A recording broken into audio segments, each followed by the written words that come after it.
Fixing voicemail unavailable on iPhone after iOS 17 update. In today's video, we're going to show you how to fix the voicemail unavailable issue on your iPhone after updating to iOS 17.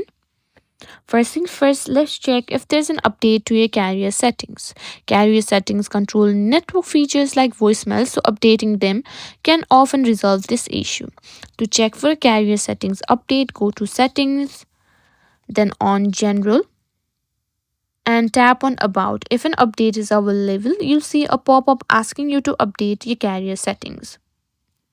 Simply follow the on-screen instructions to update your carrier setting and see if that resolves the voicemail issue. Next, let's try resetting your network settings.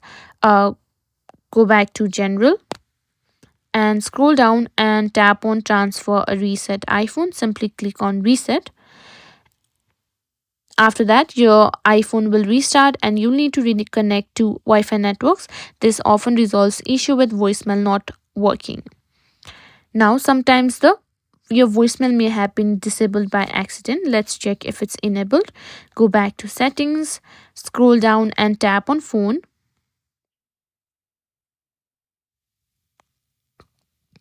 And then select Voicemail and simply toggle it on. Ensure that live voicemail is turned on. If it's off, turn it on and check if your voicemail is working. And that's it. These are some easiest ways to fix the voicemail unavailable error on your iPhone after updating to iOS 17.